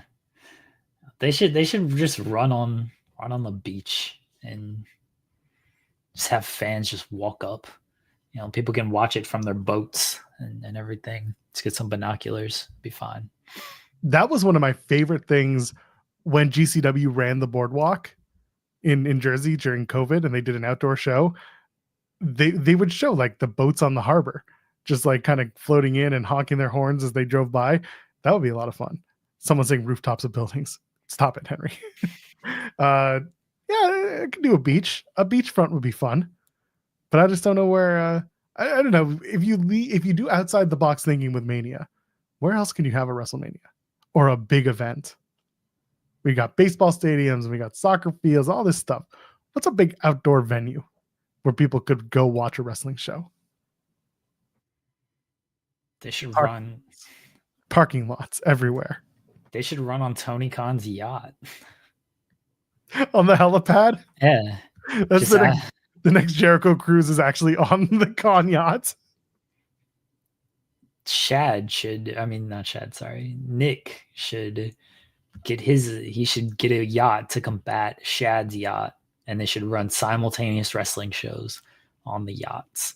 And fans can like swim over to the other show if they don't want to watch whatever they're watching.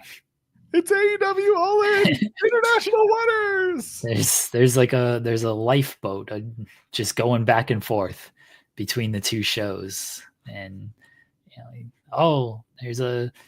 don't want to watch this Miz match. You don't want to watch this I'm trying to think of somebody from AEW and I blanked. All of AEW is we're the best wrestlers, so you want to watch all of these matches. You don't want to watch this Chris Jericho match.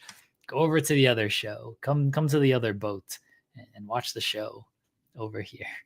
And they should like go ahead. No, go ahead. And then the fans will start like throwing stuff at each other from across the boat. I would like it if they did Alcatraz for a wrestling show. I think MLW should run Alcatraz. I don't think you can do that anymore. Why not? They still give tours at Alcatraz. Do they? Pretty sure they do. Oh, okay. Alcatraz. Oh, that's a television show. I wanted the prison, damn it. Alcatraz Island. Yeah, you can get tickets. There's a tour. You can absolutely do it. Okay. All right. Take your word for it. And yeah, St. Anger should be the theme. Although they didn't do it on Alcatraz. It's just their Bay Area, so it works. The St. Anger was filmed at oh my god, I just dropped the name of the prison they did it. San Pedro. I think it was San Pedro. But yeah, they went there and shot the video there. I'll never forget that. Loved Saint Anger. Best Metallica album they ever released. Fight Your Mothers. San Quentin, not San Pedro. Thank you. I've never listened to Metallica.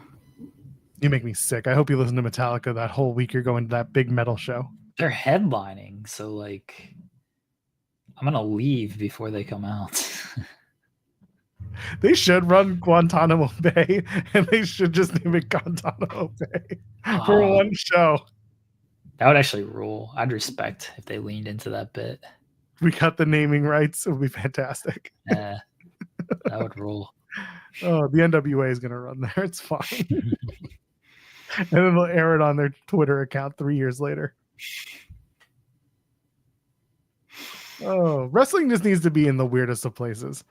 Like one of the coolest and weirdest places I watched wrestling was in a parking lot behind like this random ass bar, and the wrestling was good.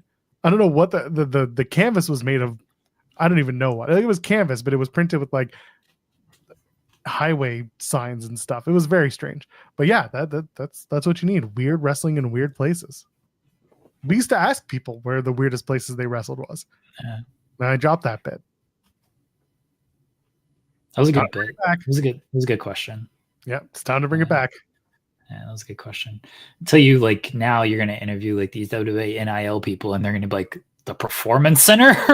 That's why we dropped it. That's why we stopped asking. It's because we were only going to like WWE shows and they were like, I don't know. Like, fuck, fine. The Thunderdome? Yeah, pretty much. That was weird.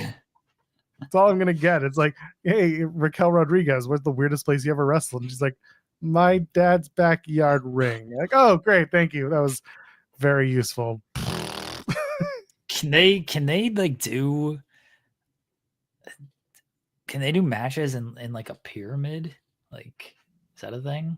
I don't know. So somebody watched the Mr. Beast. I don't watch Mr. Beast anymore, but he went to the pyramids and did more. Stuff. I stopped. I once all this shit started coming up. Started, Joel. The fact that you started.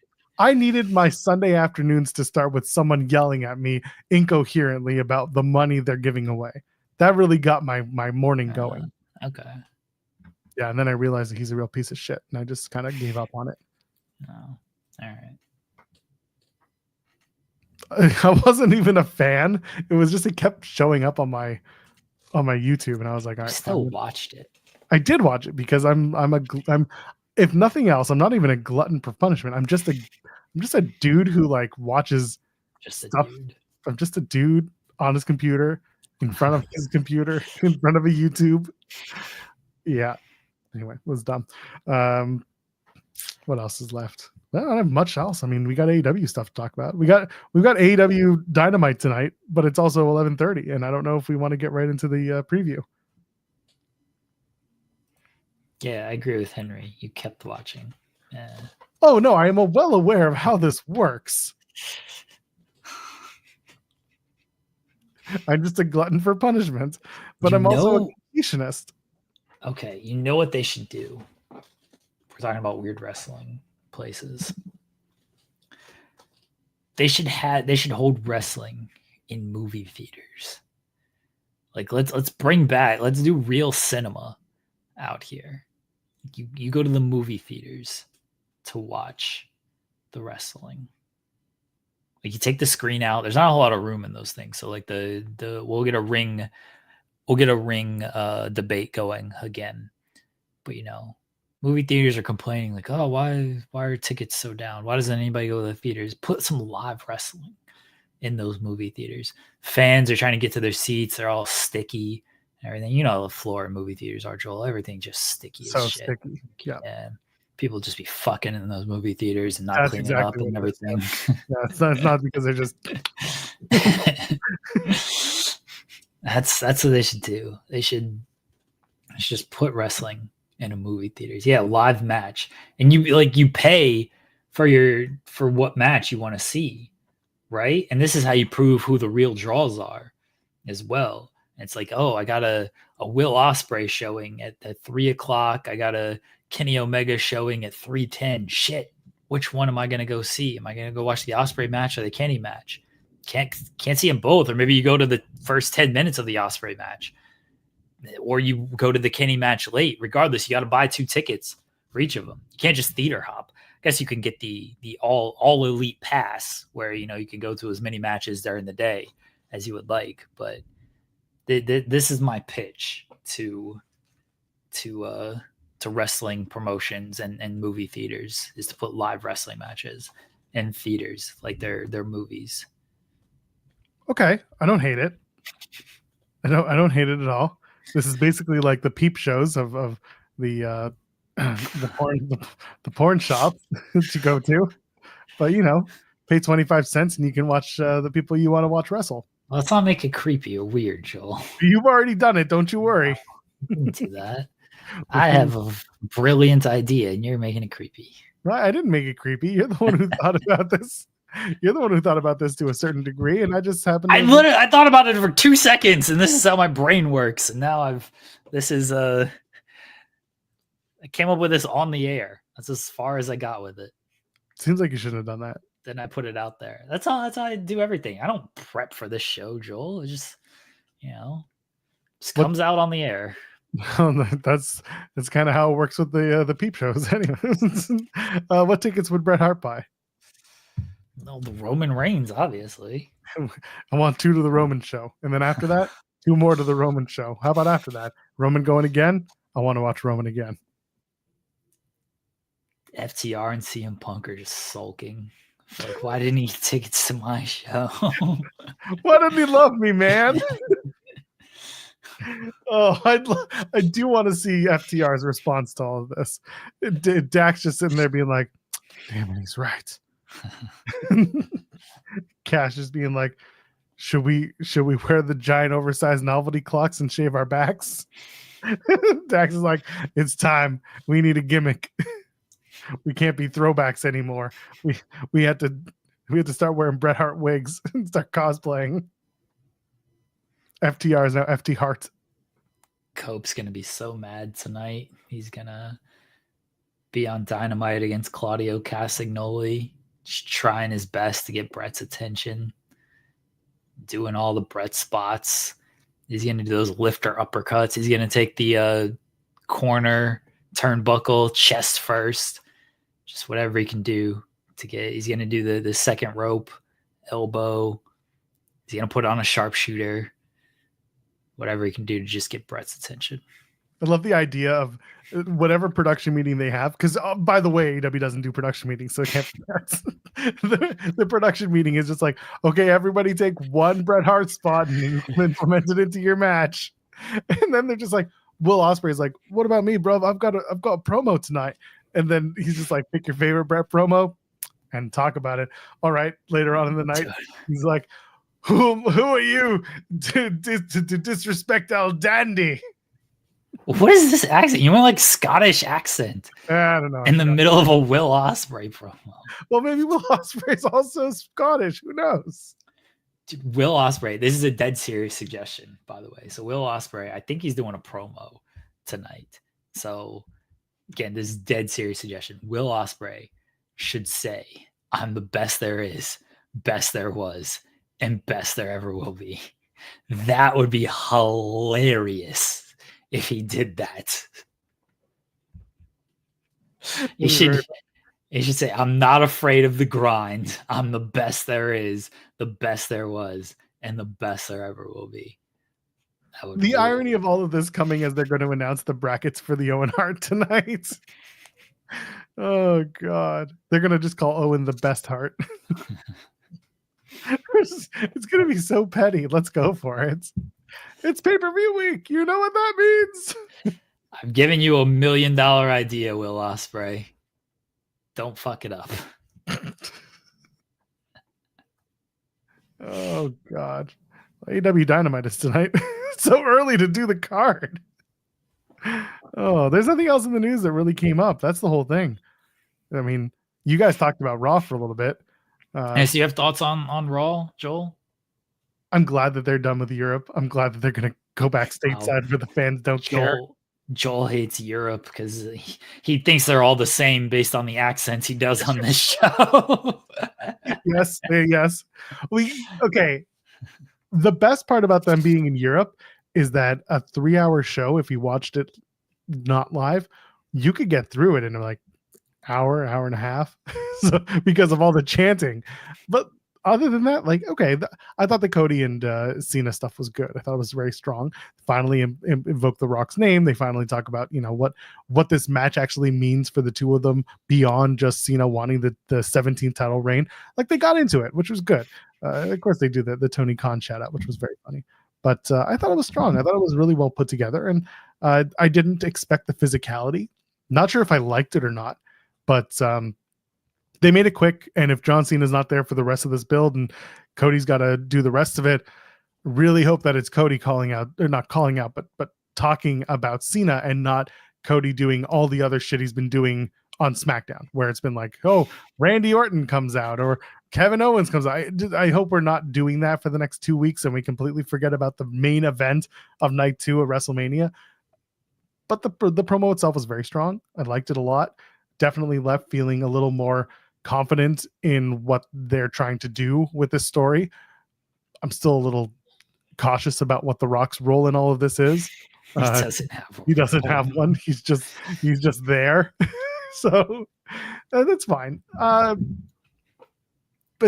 let's fast forward all the way to the main event, to the Women's World Championship. Well, real quickly. Go ahead.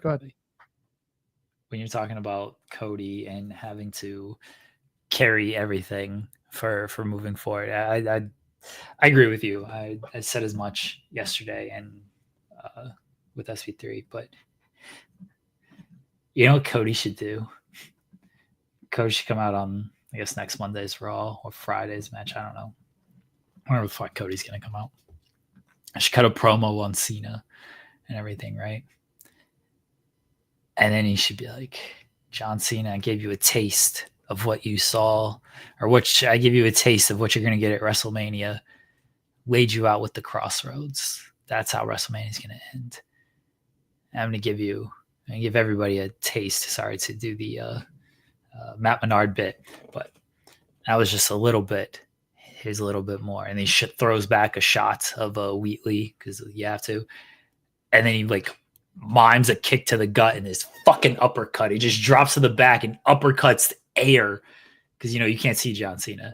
He just does that in the middle of the ring just to pop himself and to take a shot at me. You know, Ric Flair, you know, when he would like drop the elbow on the jacket and everything. That's what Cody's going to start doing. He's just going to start dropping to his back and just uppercutting air just because he can, because he's fucking Cody Rhodes. He's going to come out on Monday night completely disheveled and be like, fire me. I'm already fired. It's 15 minutes of Cody Rhodes. Cody's going to get fired. Well, he talked about Ric Flair. So that's the only thing I remember about Ric Flair's entire career is fire me. I'm already fired. That's right. An illustrious career, one moment, and then he gets committed to a mental institution, quote unquote. So fantastic timing. Yeah, segment was good. I'm looking forward to that match, but they got 2 weeks of promo to get there. My only question throughout this entire thing: where the fuck is R-Truth? Is he so upset and he's so just completely beside himself that he can't come and confront his best friend John, his hero, his childhood hero, John Cena? Where's R-Truth? Why is no one defending or coddling R-Truth? He's disheveled. I mean, what more do you want? He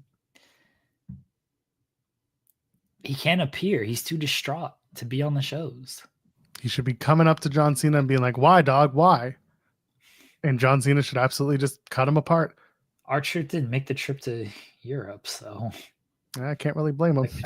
That kind of kills the argument right there. Is he just didn't make the trip. I missed the plane, dog. My bad. Yeah, I don't know.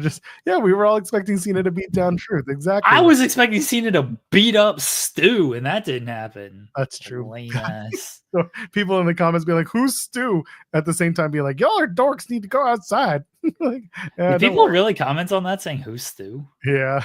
Oh, you know I don't read those comments, so I know you I have don't. I no only send it idea. to you when it matters. Yeah. Go What? outside, Jeremy. Touch grass. Why are they saying who's Stu? What do you mean who's Stu? Fake ass fans in our comments. Sorry, everybody. Not Yeah, anybody here. Everybody's talking about here. Stu You're Bennett. good. Talking about Oh, Stu dude, Bennett. Barrett should have jumped the ring on Monday and just fucking leveled Cena. Like, Jerry's talent. mediocre, you say? Could have been the real main event right there. Oh man, Just decked the shit out of him.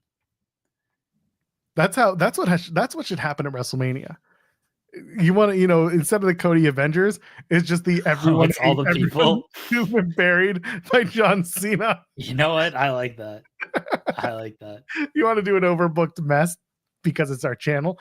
That's what you do. You have everyone who's ever been wronged by John Cena come out, Yeah. and they either all have to get buried again, or they're all going to help Cody. Oh yeah, no. They get buried again.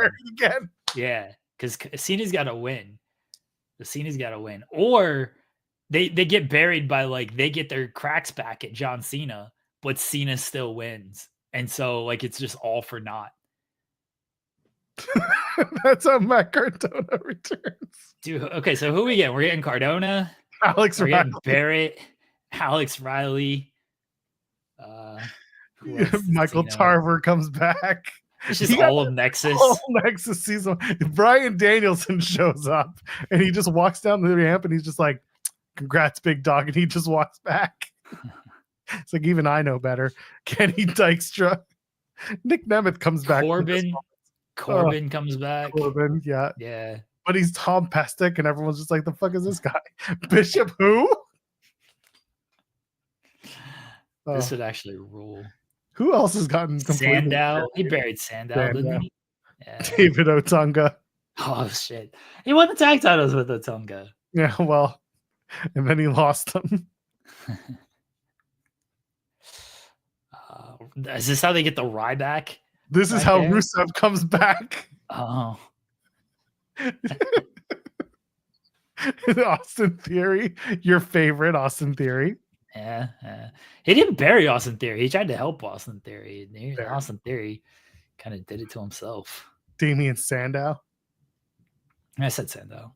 You did say Sandow? Okay. Yeah. Someone had posted a thread. Let's discuss about the burials of John Cena.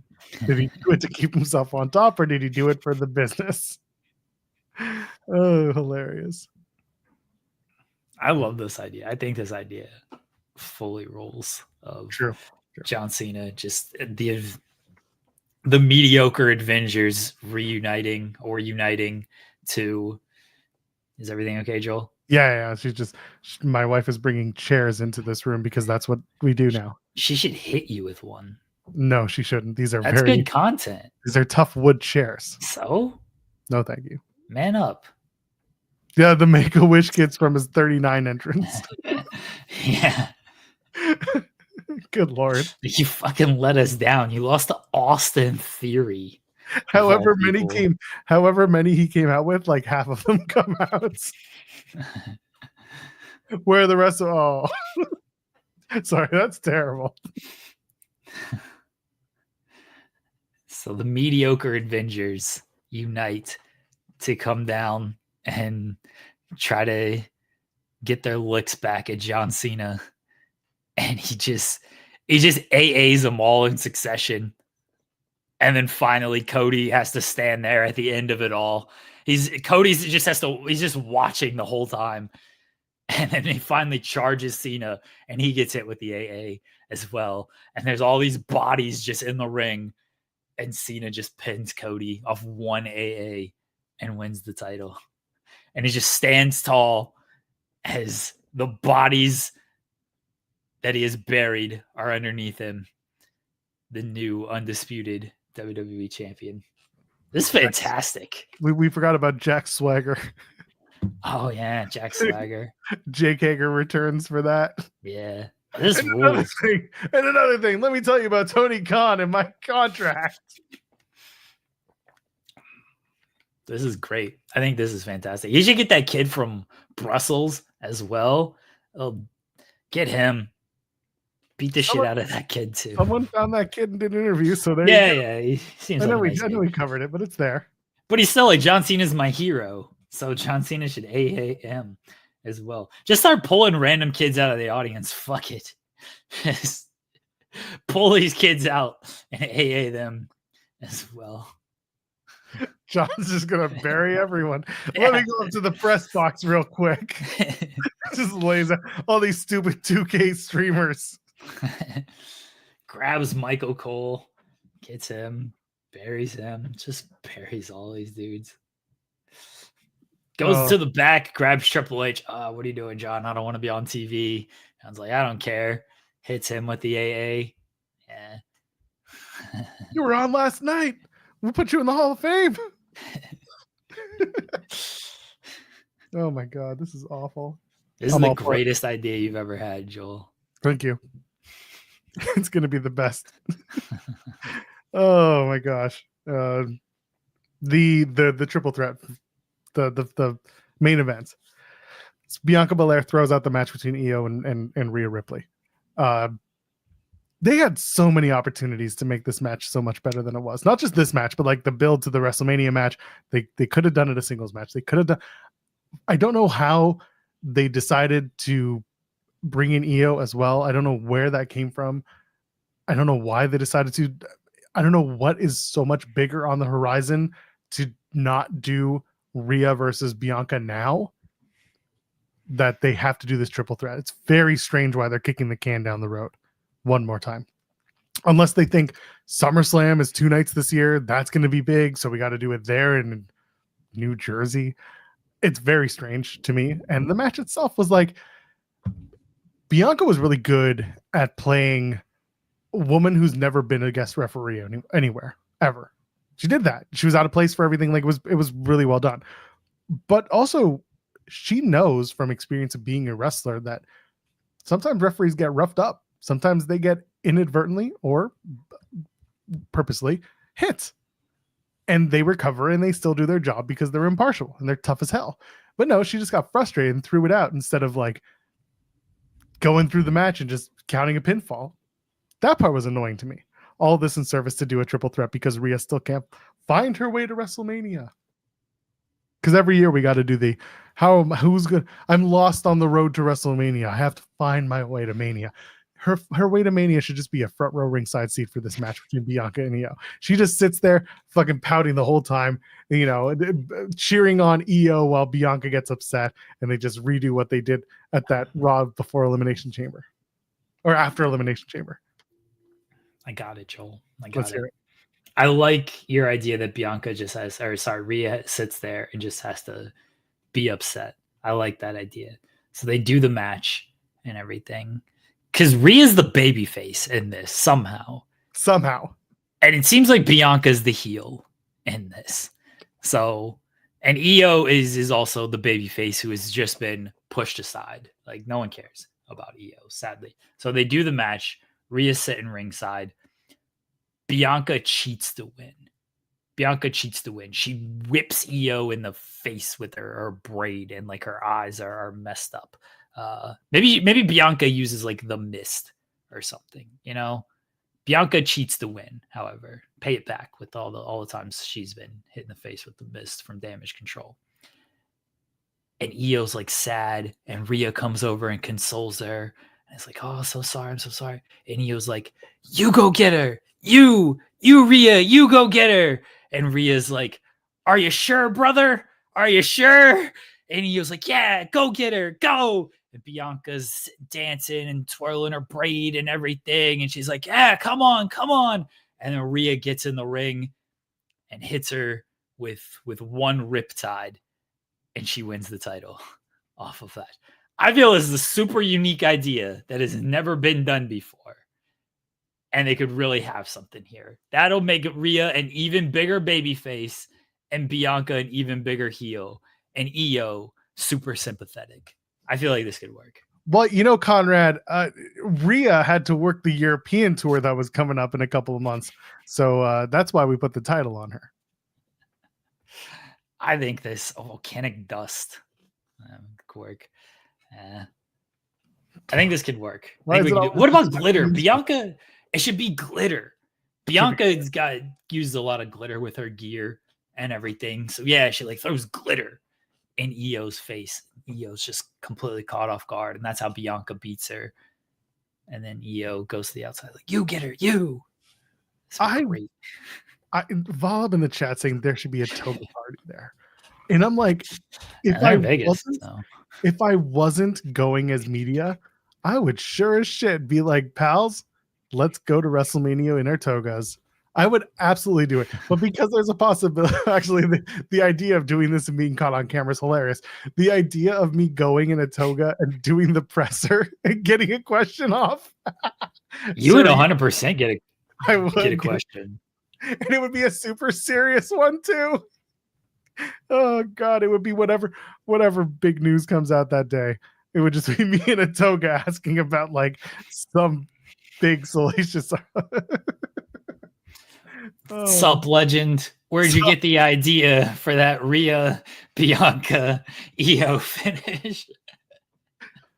Are you wearing a toga? Answer the question. Don't dilly daddle. Answer the damn question. Took a lot of primming and priming just to get into this toga. People, if I am within your earshot, or if I'm directly in your ears and you're going to WrestleMania, wear a toga.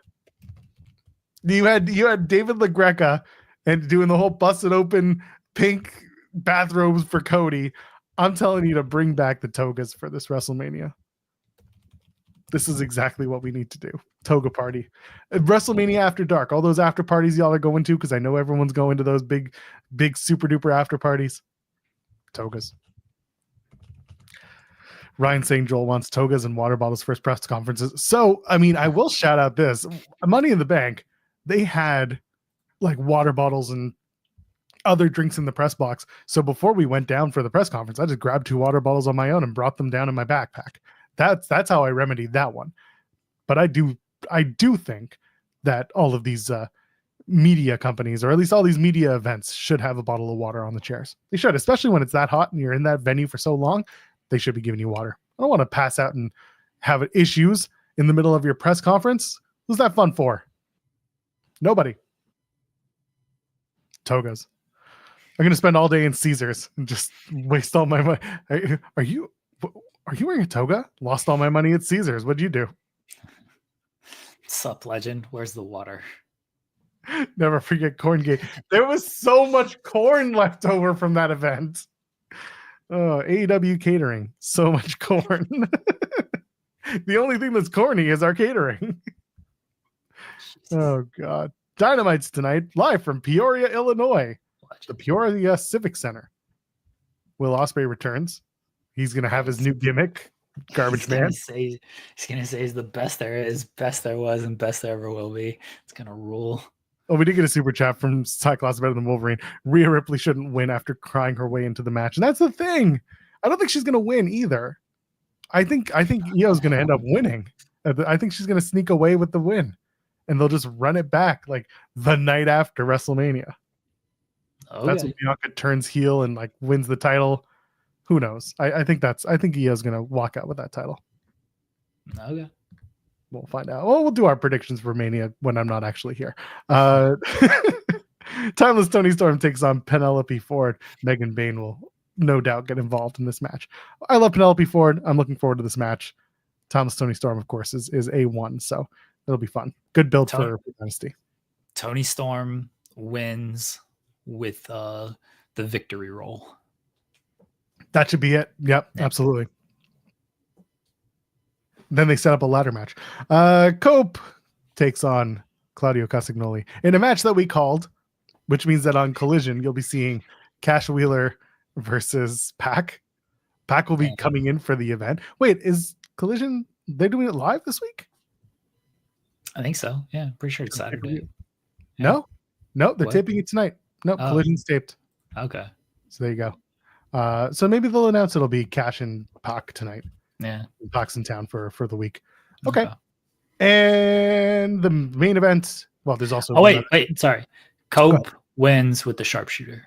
Oh, absolutely. 100%. Yeah. John Moxley and Marina Shafir take on Swerve and Willow Nightingale in a mixed tornado tag. That'll be a lot of fun. I think, again, all eyes are on Marina Shafir, especially when it comes to her presentation and how she performs in this match specifically. I'm looking forward to this. I'm hoping that she delivers, and I'm hoping that this is a good kind of starting point for Marina Shafir getting back in the ring more regularly. But this will be fun. Swerve and Hangman Swerve and Mox are on a good collision course, and Willow and Marina has been ongoing since the pay-per-view before last. So what was that? When Darby showed up with the stupid car. World's End. World's End, yeah. So it's been on for a while. It's time to let these two women have an actual fight in the ring. So that's will be fun. Marina wins by making Willow pass out. Okay, no, that's but then she turns heel in the process, and Marina turns face. No, they don't do a double turn. You can't fully pull that off, but they just do the pass out spot. Okay, and the Owen Hart men's and women's brackets are announced tonight on Dynamite. Going to be a lot of people figuring out who's winning what and making their brackets and their March Madness tournaments. It'll be fun. I'm sure we will do that tomorrow as well, once we know who's in this thing, and we all get to say Mercedes wins for the women. She gets to cart around another belt, the Owen Hart belt. See, I'm for that. It's fine. It's can't say I'm against it. It's just what it is. What it is. And the gimmick rules, and I mean, she's fantastic. So I'm all exactly. She's having the best run so far. You know, it'll be fun. And with the men's, it's a wide open tournament. There are a lot of top acts in that tournament, so we'll see who makes the cut and who goes all the way to the final. We'll talk about that tomorrow along with the rest of Dynamite. Looking forward to that because Dynasty is around the corner. If you ask me, it's Destiny. Like I said, it's going to be AEW Destino, and Tetsuya Naito is going to come out on the stage and sign his new contract with AEW at this event. And then you've got Kazuchika Okada is going to come out and be like, "Bitch, what?" And then that'll be that. Oh God! Anything else before we get on out of here? No, I don't think so. I don't think so either. Hump is at 2:00 on the main channel. Go watch that. I will actually promote. Yeah. I mean, nice. I did not. It's related to this show, so it's important. Yeah, allegedly. I talked about it before, but I'll mention it again. Friday show, super chats going to Cole Radrick's GoFundMe. I've been messaging with Cole regularly. He said, thank you for the support, everybody. He still loves that everybody wants me to go through a table. Cowards, jerks. And if he's in after everything on this week, he said he will try to make it if he can on Friday. And I told him invitation always open, because it is. And we'll see if he shows up on Friday. If not, he's a coward. But all super chats from Friday's show will go to Cole's GoFundMe. Drugs. They're the best way to watch our show and participate. Some of our best interviews include people who are very much on drugs. Looking forward to potentially having Cole Radrick with us. He's a coward. If not, he's a coward. Like Alex McCarthy was a coward.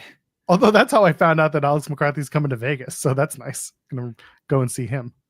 Will you, you're probably going to recruit McCarthy to help you against Busted Open. And that's a stab in the back to me, though, Joel. Hope you know. I need support. Cam's not helping, despite my better efforts. I hope you know that's turning against me if you're recruiting McCarthy to help you. I didn't say I was going to recruit him, but if you're going to guilt me into it, then I'm not going to do it. You have to fight McCarthy for me. I have to fight McCarthy and the Busted Open crew? You picked the Busted Open fight. It's like I said, I am going to get the hot tub that is next to wherever they are broadcasting Busted Open from. And if there isn't a hot tub there, I'm going to bring one in. I'm just going to bring it into the room, and I'm going to sit there and I'm going to heckle them while they're live on the air. That's what I'm going to do. This is my official promotional material for Circumania, live at the Circa Resort and Casino, where I will be staying over WrestleMania week. Chris Van Vliet's going to be there. Busted Open are going to be there. They're going to be doing watch parties for WrestleMania week. They got a massive ass screen in front of a massive ass pool, and y'all want to be there. It's going to be a lot of fun. The friends over at Wrestling Wind Down are doing stuff, and Rest Friends, Iridian, our own Iridian, is going to be there. They're going to be doing stuff at Circumania as well. So go check that out. I'm going to be there. Y'all should come and hang out too. Meet everyone. Get some good food and drink and experiences. That's Circumania. Come and hang out with me. Not the Busted Open weirdos. Not them. They're not weird. They're fine. Not those guys. Come hang out with me. That's what you want to do. Help Joel fight Busted Open and Alex McCarthy. New undies.